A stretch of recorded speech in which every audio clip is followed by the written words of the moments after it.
Bonjour Sophie Cluzel. Bonjour. Vous êtes secrétaire d'État auprès du Premier ministre et vous êtes en charge des personnes handicapées, de ce problème évidemment très important. Est-ce qu'un an après, vous pourriez dire, un an après votre nomination, à quelques jours près, vous pourriez dire que la situation des handicapés en France a changé ?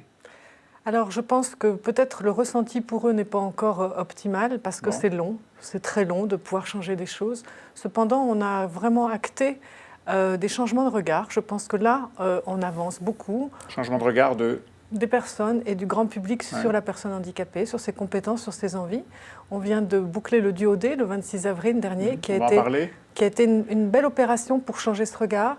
On a, dans la politique handicap, fait avancer les choses. D'abord, on a pu acter l'augmentation de l'allocation adulte handicapé qui va arriver en novembre. Ça, c'est autre chose qu'un changement de regard. Parce que changement de regard, c'est bien, mais ça n'aide pas non plus vraiment à vivre mieux tous les jours. Ah si, je pense que c'est capital. Capital. Vous voyez, quand vous avez une personne handicapée qui vous dit « j'en ai marre de ce regard pesant sur moi » et que ça change, et que le regard se normalise, ça change beaucoup de choses dans la vie au quotidien. Après, je suis d'accord avec vous qu'il faut simplifier. Bien sûr que non. Et c'est bien pour ça qu'on a beaucoup de chantiers en cours. Donc, lancement d'une nouvelle opération Duo D avec un peu plus de relais médiatique cette fois-ci. Ce n'était pas la première fois que ce jour existait. Ce Duo D, c'est l'accompagnement dans les entreprises, par exemple, parrain handicapé d'invalide ou d'invalide parrain handicapé. Je ne sais pas dans quel sens il faut dire les choses. C'est dans les deux sens. C'est une rencontre, c'est une façon de s'acculturer à la différence et puis surtout de pouvoir entendre les personnes handicapées parce qu'on leur a donné la parole sur leurs envies de travailler avec les autres en milieu ordinaire. Je pense que c'est très important. Voir qu'elles ont des compétences, des talents, qu'elles sont parfois autrement capables mais qu'elles ont toute leur place dans la société. C'est les aspirations des personnes, c'est vivre la vie la plus ordinaire possible. Accès à l'école, accès à l'emploi, accès à une qualification, vivre ensemble. Accès à l'école, accès à l'emploi, accès aussi aux équipements publics. La France est un pays qui est dramatiquement sous-équipé en la matière. Est-ce que vous n'avez pas le sentiment que là-dessus, un effort serait largement souhaitable ? Je ne pense pas que la France est largement sous-équipée. Nous avons une politique handicap dont on n'a pas à rougir. On a plus de 46 milliards qui est consacré au handicap. En revanche, le ressenti pour la personne n'est pas à la hauteur de la politique de handicap. Nous avons des équipements, nous avons une différence d'équipement selon le territoire, ça c'est vrai. Mais quand vous parlez d'équipement, moi je voudrais plutôt parler de parcours accompagné. C'est ça que les Français handicapés veulent. C'est-à-dire pouvoir être sécurisés dans leur parcours, avoir l'accompagnement du professionnel qualifié à ses côtés pour justement pouvoir aller à l'école quand il a besoin d'être accompagné, pouvoir aller en entreprise avec de l'emploi accompagné. Voilà, il faut qu'on réfléchisse différemment. Quand je parle équipement, je pense par exemple à la vie d'un handicapé en fauteuil qui doit aller prendre le bus, le métro, le train dans les grandes villes.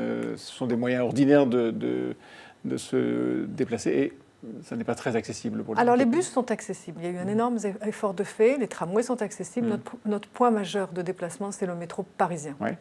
Donc ça, c'est un vrai souci. C'est pour ça que nous mettons, justement, nous travaillons avec la RATP. J'étais récemment avec Elisabeth Borne sur le premier label Handéo d'accessibilité universelle parce que il n'y a pas que le handicap moteur, il y a tous les autres handicaps à accompagner. C'est-à-dire qu'un agent doit pouvoir parler à une personne qui a un handicap mental, une déficience visuelle, une déficience auditive. Ça, c'est pas quelque chose de très compliqué, c'est pas coûteux et ça change aussi la vie des personnes et ça touche tout le monde. C'est-à-dire que ça touche le touriste étranger, ça touche la personne vieillissante qui entend moins bien. Donc c'est un vrai acte, je veux dire, d'accessibilité universelle. Vous évoquiez l'accompagnement en particulier dans les entreprises. Le ministre des Finances est en train de préparer une loi, la loi Pacte, qui est une loi un peu fourre-tout, où on va trouver beaucoup de choses sur les seuils, l'épargne des entreprises, l'épargne des individus pour les entreprises. Est-ce qu'il y aura des mesures qui concernent les handicapés ? Sur la responsabilité sociétale des entreprises, oui. C'est-à-dire ? C'est-à-dire que l'on voudrait pouvoir inciter vraiment, faire de la pédagogie positive, inciter, mettre le handicap dans les objectifs de diversité. Ça, c'est très important.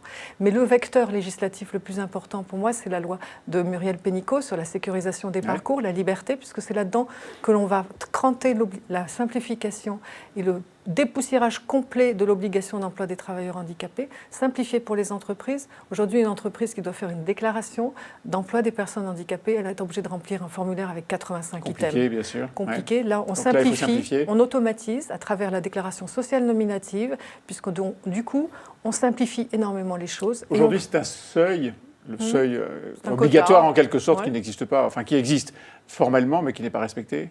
Aujourd'hui, c'est 6% de travailleurs handicapés que toute entreprise de plus de 20 salariés doit pouvoir avoir dans ses effectifs. Sinon, elle paye une espèce de surcotisation. Elle paye une contribution qui vient alimenter un fonds qui permet justement d'avoir des prestations. Et quel est le taux d'emploi dans ces entreprises? 3,5 à peu près dans le privé et beaucoup mieux dans le public, dans les 3 fonctions publiques hospitalières d'État et collectivités territoriales, qui sont d'ailleurs les plus vertueuses parce qu'elles sont proches du 6%.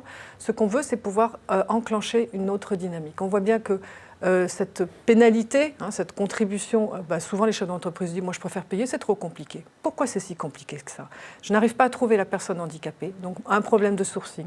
Donc on va rapprocher justement ces services d'emploi accompagnés que l'on veut créer et je n'arrive pas du tout à lire tous les opérateurs qui existent. Donc aussi... C'est très compliqué en effet. C'est très compliqué. Et puis il y a un problème de... déclaration des handicapés qui ne veulent pas forcément se dire handicapés ou révéler un handicap qu'ils ont et qui ne se voient pas. Aujourd'hui, c'est encore vu comme un malus pour une personne handicapée, comme un frein à l'embauche, frein à la carrière. Donc il faut qu'on arrive à changer. C'est vu comme parce que c'est un malus souvent. Oui et non. Oui, c'est-à-dire que non. Ce qu'il faut, c'est que le chef d'entreprise... Il faudrait que ce ne soit pas, mais c'est. Mais oui, mais le problème, c'est qu'on a une politique publique qui est basée sur des quotas. Avec une contribution si on ne les atteint pas. Donc il faut qu'on puisse rassurer le travailleur handicapé. Et en fait, c'est de dire je suis handicapé et alors? Pour autant, je suis capable, je suis peut-être parfois autrement capable. Donnez-moi les compensations pour justement que je sois dans mon efficacité la plus complète et j'ai toute ma place dans l'entreprise. On parlait du projet législatif, la loi Pacte. Il y a une autre loi qui a été présentée qui s'appelle la loi Élan, qui a fait beaucoup parler parce qu'elle modifie les quotas obligatoires d'équipement pour les handicapés dans la construction de logements neufs. Aujourd'hui, c'est 100% et l'idée, c'est de faire passer cette norme à 10%. Avec le reste des logements qui seraient adaptables. Est-ce que c'est le bon niveau? Pas qui seront adaptables, qui seront évolutifs. L'intérêt, c'est que ça ne touche encore là, pas une fois, que le périmètre de la personne handicapée. L'intérêt, c'est qu'une personne qui vieillit, qui est en perte d'autonomie, puisse rester chez elle avec des amendements. Est-ce que 10% c'est le bon niveau? 10%. C'est très faible. Aujourd'hui, c'est 100%, c'est une contrainte très forte. Mais ce n'est pas 100% aujourd'hui, c'est ça. Cette contrainte, elle n'a pas amené à cette accessibilité. Nous, ce qu'on veut, c'est une qualité d'usage. C'est-à-dire qu'on veut pouvoir rendre efficients les droits des personnes et pas que ce soit des droits qui soient fictifs. Beaucoup d'associations se sont inquiétées de ça. Oui, on travaille. Moi, je travaille énormément avec les associations, avec Julien de Normandie. Nous les avons rencontrés, nous travaillons. Vous les avez convaincus? On est en train de travailler. C'est-à-dire que dans tous les critères de ce évolutif, on se dit mais qu'est-ce que c'est? Pas très bien ce que c'est. Ça veut dire refaire des travaux pour mettre son logement dans des conditions capables de faire rouler un fauteuil roulant dedans. C'est bien ça. Oui, c'est-à-dire que la pièce, les parties communes seront justement accessibles. Les toilettes aussi. Ce qu'on veut, c'est pouvoir rendre aussi, par exemple, qu'une personne ait un visiteur en fauteuil, parce que c'est ça, toute l'émancipation sociale. C'est de pouvoir recevoir aussi de la famille qui est handicapée, si on ne l'est pas. Donc vous ne bougerez pas sur cette norme de 10%, c'est la bonne? Ces parties communes, elles seront totalement accessibles. Les 10%, on est en train de travailler avec les associations. L'évolutif, on va le cranter dans la loi pour les rassurer. Je pars tout à l'heure à Londres. Pourquoi? Pour aller voir comment le métro Laudonia s'est rendu accessible pour les Jeux paralympiques de 2012. On a un vecteur, tout à l'heure on en parlait, dans les transports. Les JO et les JO paralympiques, c'est un vecteur d'accélérateur de l'accessibilité, de rendre visible et surtout de pouvoir faire circuler beaucoup mieux nos citoyens handicapés. Très rapidement, vous avez fait une opération importante sur le plan politique et communication pour présenter un 4e plan contre l'autisme, un plan 4e en 10 ans. Est-ce qu'aujourd'hui, vous pouvez dire que la rampe de lancement a été efficace et que les choses sont en place? Les choses sont en place, c'est une stratégie nationale, c'est-à-dire qu'on est allé chercher auprès de tous les autres ministres, éducation nationale, recherche, enseignement supérieur, soins, toutes les problématiques d'accès justement à une vie la plus ordinaire. En particulier à l'école? En particulier en intervention précoce. Est-ce que ça veut dire que les 3 précédents n'ont pas été utiles? Non, ils ont été utiles. On a fait changer les choses, insuffisants, mais c'est surtout dans l'exécution des plans qu'on a été faible. Donc j'aurai vraiment une équipe dédiée, une déléguée interministérielle qui a été nommée, Claire Compagnon, avec une équipe, et nous serons dans le suivi de l'exécution, vraiment avec des reportings réguliers aux associations, aux familles, parce que c'est ça qu'elles attendent, c'est l'effectivité des droits, c'est un vrai changement. Et c'est une stratégie qui va vraiment changer la donne, car on s'intéresse à l'intervention précoce. On a été très en retard en France là-dessus. Intervention précoce, scolarisation massive de toute la génération 2018 des enfants. Et puis, surtout, il faut qu'on arrive à comprendre les causes. Donc, on a un vrai impact sur la recherche. Sur la recherche et sur le monde médical. Oui. Merci, Sophie Cluzel. Je vous en prie, merci.